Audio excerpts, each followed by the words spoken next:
जरूरत है सजग नागरिकों की। प्रत्येक नागरिक को चाहिए कि वह अपने अधिकारों के साथ अपने कर्तव्य भी समझे, सच्चाई के लिए आवाज उठाए और सबसे जरूरी एक दूसरे के विचारों का सम्मान करे।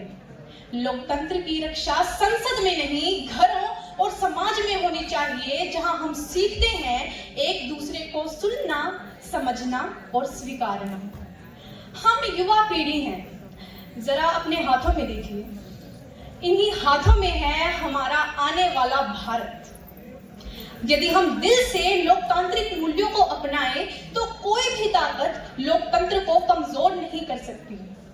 अंत में मैं कहना चाहूंगी कि लोकतंत्र हमें दिया गया उपहार नहीं है, ये हमारे पूर्वजों के बलिदानी और संघर्ष की देन है। इसे सुरक्षित रखना, सशक्त बनाना हमारा नैतिक कर्तव्य है। तो आइए मिलकर लोकतंत्र की रक्षा करें, लोकतांत्रिक मूल्यों को अपने जीवन में अपनाएं और देश को एक सशक्त, समतामूलक और संवेदनशील राष्ट्र बनाएं। अपनी वाणी को विराम देते हुए आप सबसे आज्ञा लेना चाहूंगी। जय हिंद, जय भारत।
शुरू करवाइए राधेश्याम जी। लोकतंत्र के इस पावन युग में हम राष्ट्र निर्माण को ना भूलें, कि लोकतंत्र के इस पावन युग में हम राष्ट्र को निर्माण को ना भूलें और स्वार्थ साधना की आंधी में वसुधा के कल्याण को ना भूलें, वसुधा के कल्याण को ना भूलें। आदरणीय निर्णायक मंडल, सभी अतिथिगण और इस देश की युवा शक्ति को मैं हाथ जोड़कर नमन करता हूं। आज मैं एक ऐसे विषय पर बोलने के लिए आया हूं जो केवल एक विषय नहीं, एक शब्द नहीं, बल्कि इस देश की नींव है, लोकतंत्र और इस देश के लोकतांत्रिक मूल्य। अमेरिका के पूर्व राष्ट्रपति अब्राहम लिंकन ने कहा था कि लोकतंत्र का अर्थ है एक ऐसी शासन व्यवस्था जिसमें जनता की सरकार हो, जनता के द्वारा चुनी गई सरकार हो और जनता के लिए काम करने वाली सरकार हो। और हमारे लोकतांत्रिक मूल्य समानता, स्वतंत्रता, भाईचारा, अनुशासन, अभिव्यक्ति की आजादी, ये मूल्य राष्ट्रपिता महात्मा गांधी, लौह पुरुष सरदार पटेल और डॉक्टर B.R. अम्बेडकर की देन है। इसीलिए इस देश की युवा पीढ़ी का ये नैतिक दायित्व बनता है कि वो इनको संजोए रखे, इनके लिए निरंतर।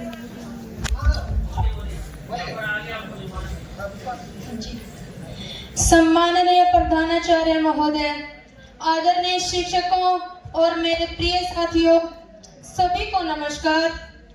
आज मैं आपके सामने हमारे देश के लोकतंत्र इतिहास के एक अत्यंत संवेदनशील और महत्वपूर्ण अध्याय पर बोलने जा रही हूँ। वो है भारत में आपातकाल और संविधान का उल्लंघन। प्रस्तावना। भारत का संविधान दुनिया का सबसे बड़ा लिखित संविधान है जो हमें लोकतंत्र, स्वतंत्रता, समानता और न्याय की गारंटी देता है। लेकिन इतिहास के पन्नों में एक ऐसा दौर भी आया है जब इन मूल्यों की जड़ें हिल गई। यह दौर था 25 जून 1975 से 21 मार्च 1977 तक चला। आपातकाल क्या है? भारतीय संविधान के अनुच्छेद 352, 356 और 360 में आपातकाल की घोषणा के प्रावधान हैं।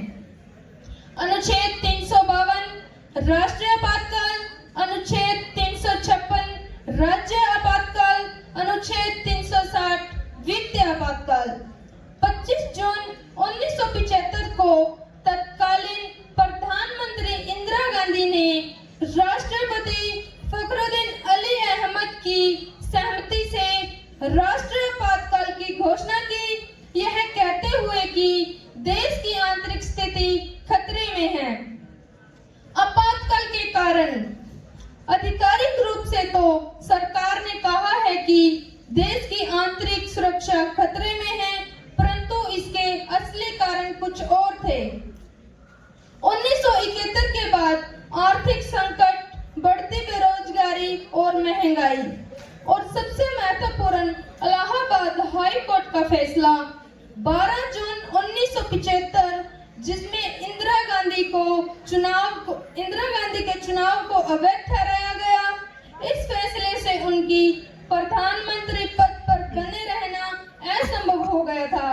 इसके कुछ ही दिनों बाद आपातकाल लगा दिया गया। संविधान का उल्लंघन कैसे हुआ? आपातकाल के दौरान भारत का लोकतंत्र लगभग समाप्त हो गया। मौलिक अधिकारों को निलंबित कर दिया गया।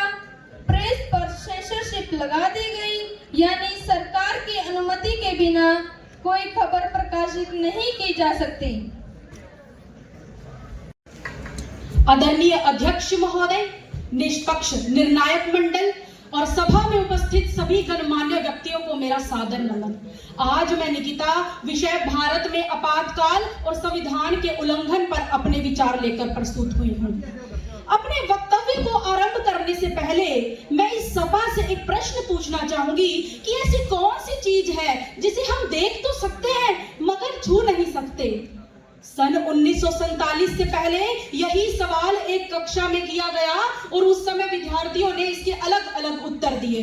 किसी ने कहा हम आकाश को देख तो सकते हैं मगर छू नहीं सकते। किसी ने कहा हम सूर्य को देख तो सकते हैं मगर छू नहीं सकते। परंतु उसी कक्षा कक्षा के बाहर खड़ा होकर पढ़ने वाला एक छात्र अपनी दबदबाई आंखों को लेकर खड़े हुए पानी के भरे हुए घड़े की ओर देखकर बोला कि मैं प्यास से तड़प कर मर भी रहा हूँ, परंतु मैं इस पानी के भरे हुए घड़े को देख तो सकता हूँ मगर छू नहीं सकता, क्योंकि मैं एक अछूत जाति से आता हूँ और वो अछूत जाति का विद्यार्थी कोई और नहीं परंतु हमारे संविधान के निर्माता बाबा साहेब डॉक्टर भीमराव अंबेडकर जी हैं।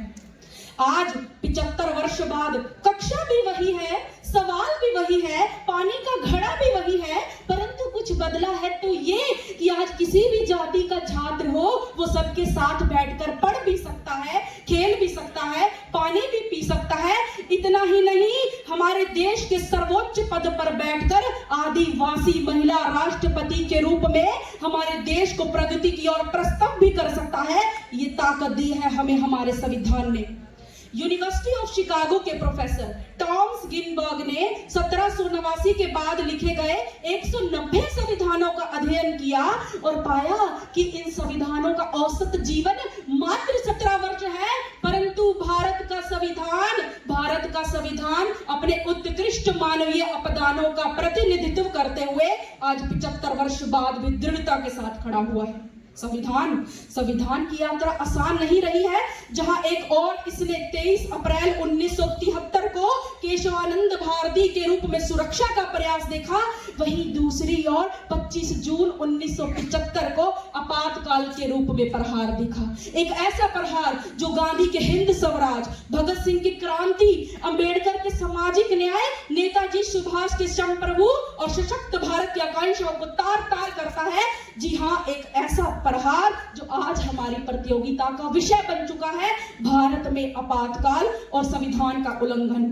50 वर्ष पूर्व 25 जून 1975 को हमारे देश में आपातकाल की घोषणा हुई थी। उस समय तत्कालीन प्रधानमंत्री इंदिरा गांधी ने आंतरिक अशांति और विदेशी ताकतों की साजिशों का हवाला देते हुए हमारे संविधान को महज एक कागज का टुकड़ा बना दिया था।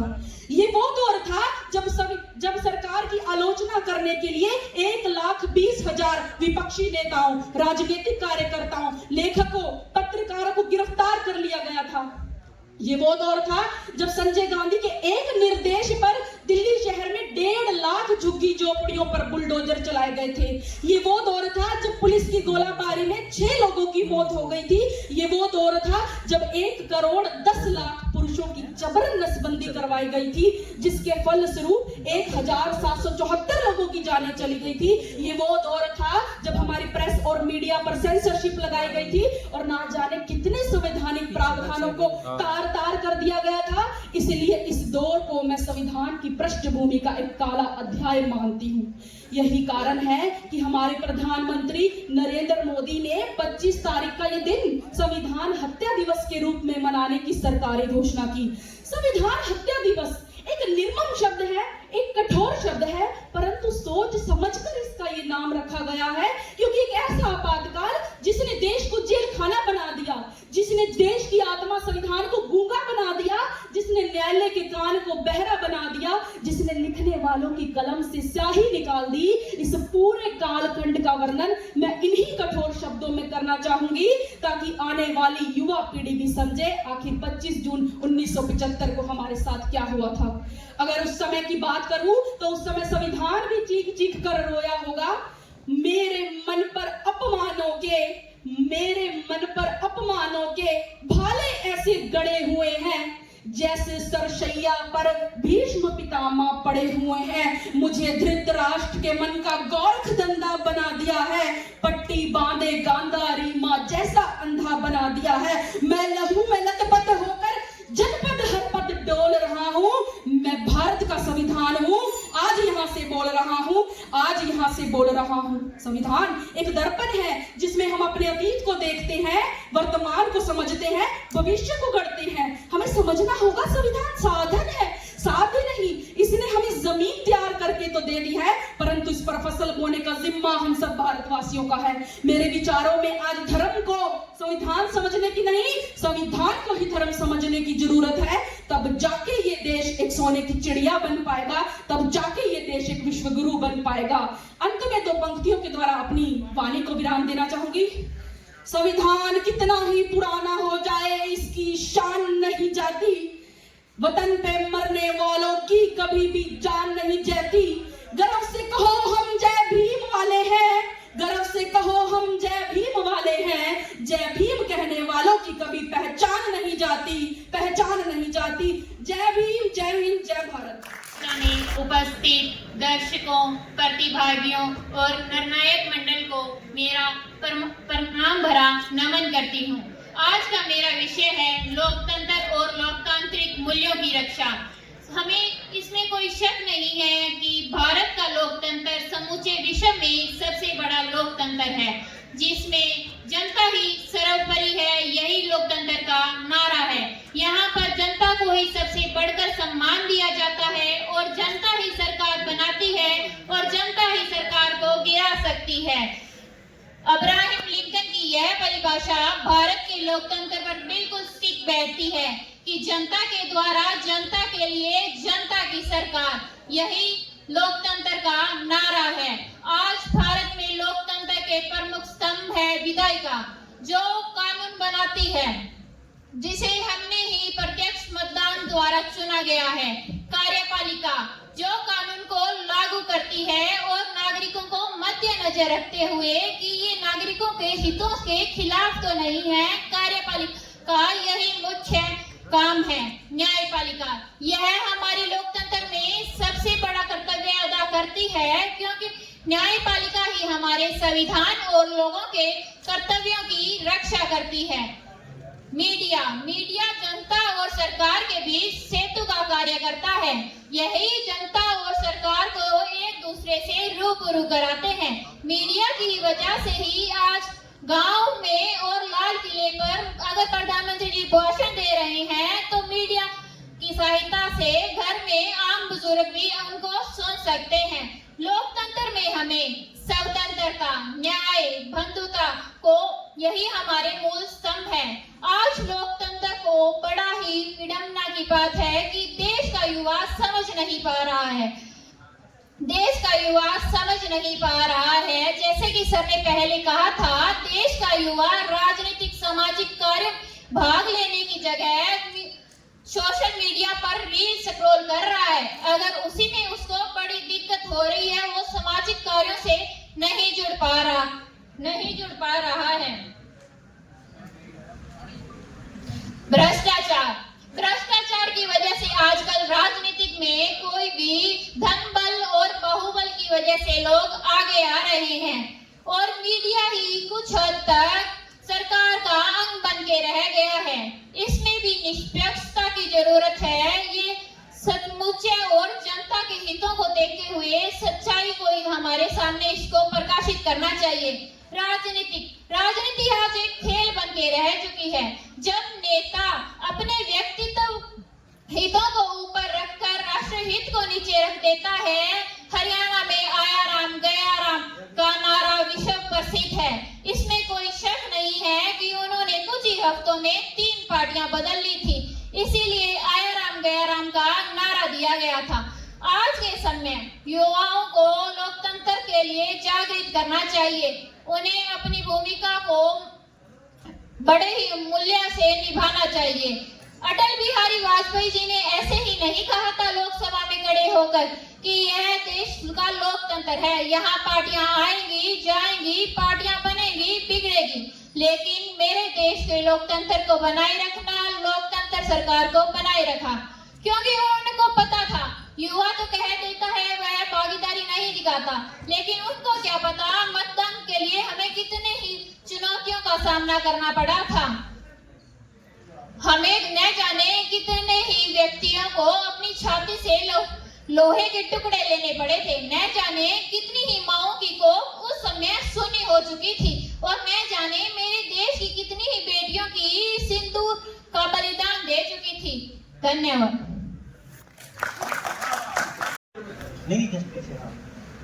मंच